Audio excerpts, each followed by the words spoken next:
Let's check in with Majestic Storm. Majestic, I am so excited that it's going to be so much cooler. It's going to be in the 80s, plus we'll have clouds, and we'll have several rounds of rain. It's going to be a whole 360, but I think I'm ready for it. I'm hot. I'm hot, and it's so muggy outside. It's going to stay muggy, but I think overall having more clouds in general is going to make it feel a lot different. I'm looking forward to the rain that's coming our way as well, and I think probably most people are. We have multiple rounds of it as we're heading into the next few days. So let's get to it because it is a beautiful start to our Tuesday morning. We're starting out the day with plenty of sunshine. Do be prepared for increasing cloud coverage, though, as we head towards the afternoon. Temperatures right now, we're at 78 degrees. It was a warm morning. Really, we didn't cool down a whole lot. We're seeing 82 down there in Rock Hill, 79 there in Chester. Basically, overall, just a mix of upper 70s and low 80s. Our overall daytime highs today climb back into the mid 90s, so our setup is very similar as to what we saw yesterday. It's hot, it's humid, and we're still watching for another round of those afternoon and evening scattered showers and thunderstorms. Calling for partly sunny skies. I think we'll see the most amount of sunshine earlier in the day and then getting cloudier and cloudier. So by the time you're heading home from work, it should be pretty overcast. Still warm, but you can see temperatures are going to climb into the 90s. Once you factor in the humidity, could still feel around 100 degrees. So if you work outside in the elements, we got to get ready for another hot summer day. We're going to start really focusing on our WCNC weather impact alert that we've issued for Wednesday night and into Thursday. I was looking at this yesterday, and it really seemed to me that that would be the biggest time frame where we would have the most amount of rain, the most amount of storms, and probably the most impactful weather overall. Now, it doesn't mean that we won't have storms today, but this is the time frame that you need to stay weather aware because this is where we could see some of those storms even turn strong to severe, some of them being in the overnight hours. As we'll watch really the training of storms, basically meaning those trains they set up and the storms they set up and they hardly move.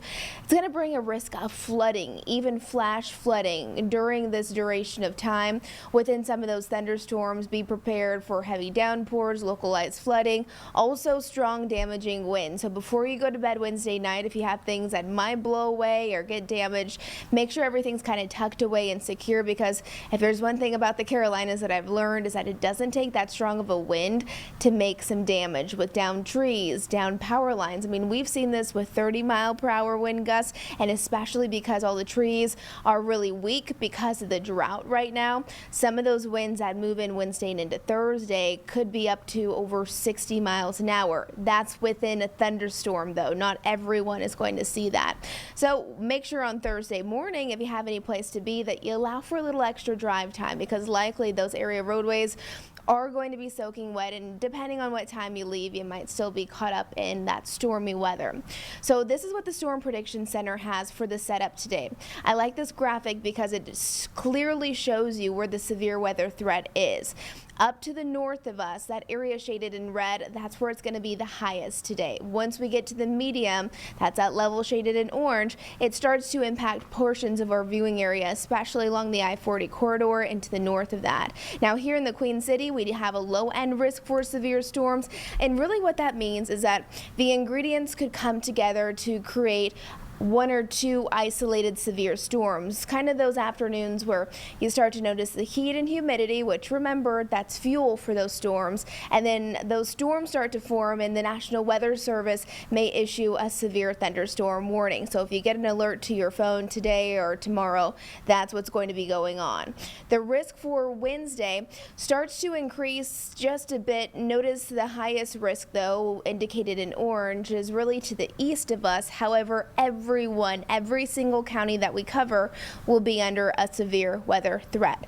Within the thunderstorms today, that could form because, remember, today we could see some storms, but the biggest focus will be Wednesday night and into Thursday. It's going to be strong damaging winds. That's kind of the name of the game. No tornado threat, no hail threat today. Just be unaware that if those storms form, they could bring some strong winds.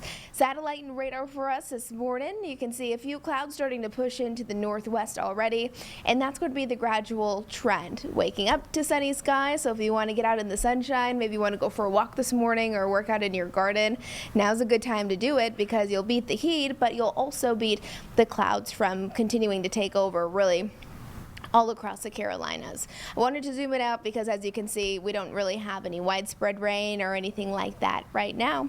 Futurecast, this is what radar could look like about 2 o'clock this afternoon. So for the most part, still pretty quiet, but anytime after 2 o'clock, I would say just be aware that those storms will begin to form, especially north of I-40. Here's 7 o'clock tonight, very isolated rain and storm chances. So Wednesday, heading into tomorrow, we start out fine. But remember, we've issued that WCNC weather impact alert for Wednesday night into the overnight hours and through Thursday morning, and this is exactly why. What radar could look like around 10 o'clock is very busy. Heavy downpours, very heavy rain, localized flooding. But the problem is, this is likely when we're going to see some of the most intense storms, and those storms, they're going to move very slow. That's called training, and when you have those training storms, they just continue to drop a lot of water over kind of an extended amount of time, so they're just slowly moving and they're hardly going anywhere, and that's when we oftentimes see not only flooding but sometimes even flash flooding. So we could see a rapid rise in rivers, streams, creeks. If you live in a flood prone area, you really need to stay weather aware with this. By Thursday morning, so this is 2 o'clock in the morning, if you don't like storms, if maybe you're a light sleeper, Thursday morning you might be woken up by a few of them. Maybe your kids don't like storms, or maybe your pets. This is when it continues to stay quite active. 7 o'clock for your Thursday morning. Remember I said you might want to allow for a little extra drive time? That's why. This is now multiple hours in a row of that heavy rain coming down, and it's still not done by that morning time commute. Now by 10 o'clock on Thursday, the heaviest rain should finally taper off to the east of us, but still could see some rain on radar. Now the good news is, we need the rain. We really, really need the rain, but the problem is this looks more than just like a little bit of rain. The problem is that it could lead to some flooding, so that's why we've issued that weather impact alert.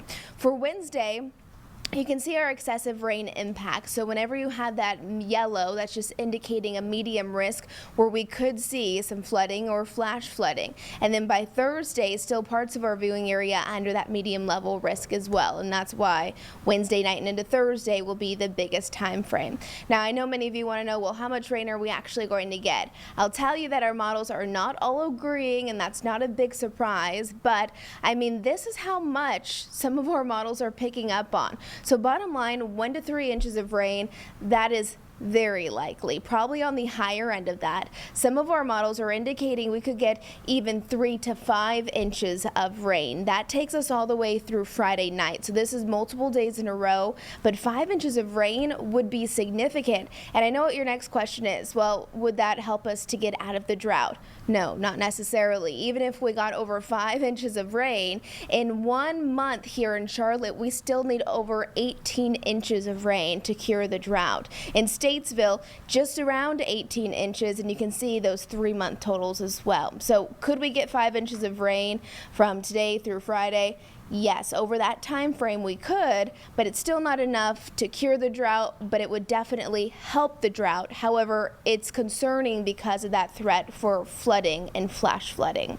Over the next 10 days, you can see those rain chances are still there each and every day in our 10-day forecast. Friday, chances go down just a bit, and then they pop back up as we're heading towards the weekend. Here's our futurecast. So we kind of had that stalled boundary that's going to continue to give us multiple rounds of rain. But we also have to talk about what is now Tropical Storm Bertha. So we have a tropical storm now. It's right there in the Gulf, impacting the northern Gulf states, and that's going to continue as we're heading into the next few days. This is the 8 a.m. advisory. We'll have another one come out around 11 o'clock this morning. But think about the Florida Panhandle. It's about, let's see, around 90 miles south of Panama City, Florida. So just south of that, but it's continuing to track to the north and to the west. So away from us, but it's going to impact areas along the Panhandle of Florida, portions of Alabama, and even as we're heading towards Mississippi. But really, the main focus will be that part of Louisiana Louisiana, likely where it's going to make landfall before it tracks more west towards Texas. So the biggest thing there will just be watching that flooding. The National Hurricane Center already has tropical storm watches and warnings in place. You can see them there. So Tropical Storm Bertha. This is now the second named storm of the Atlantic hurricane season. Remember, we had Arthur, now we have Bertha, and likely it's just going to stay as a tropical storm. It would be surprising if it got upgraded to a hurricane. This is what we have when we're looking at our Jerry Hunt Super Center 7-day forecast to wrap everything up. Bottom line, 95 degrees today. Add in the humidity, it's going to feel around 100 degrees. Increasing cloud coverage, small chance for a stray shower or storm in Charlotte. Most of the storm and shower activity today is going to be north of I-40. Wednesday, though, starts out quiet, but Wednesday night and into Thursday, we've issued that WCNC weather impact alert because we have some serious weather heading our way.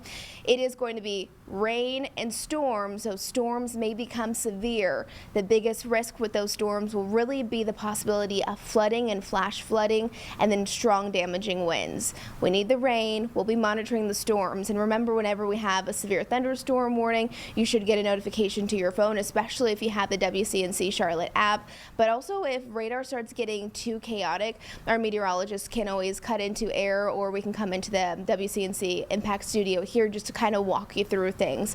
So we'll continue to watch that time frame very closely. After that, this is when the cool down arrives. So going from 90s, feeling like 100 degrees, to a high of only 82 on Thursday. Temperatures start to drop back down into the 60s for our overnight lows. We'll take it. A lot of cloud coverage, rainy conditions as we're wrapping up the work week, and then even as we're heading into the weekend, not too bad. We'll see 86 or 89 for Saturday, and then on Sunday, and then on Monday, we're heading back into the low 90s. So you guys, we have a lot going on. I think the biggest thing will just be getting people prepared for the weather impact alert. Yeah. Okay. I mean, it's a lot. It was need a some lot. water. Yeah, literally, you were going, babe. You were going. You didn't stop, and we love that about you, Majestic. Yeah. So, Thank you, guys. yeah, thank you so much for letting us know what's going on. I'm actually very excited for that cool down, like you were saying, and that rain, that much needed rain that we need, of Yes. course. Even if it's gloomy, it's okay. Right. Yeah. But the problem is the flash flooding risk, or the Sure, flooding risk. Like sure. if we had 5 inches of rain, that would be crazy. Yeah. But hopefully it can be spread out over all those days. Exactly.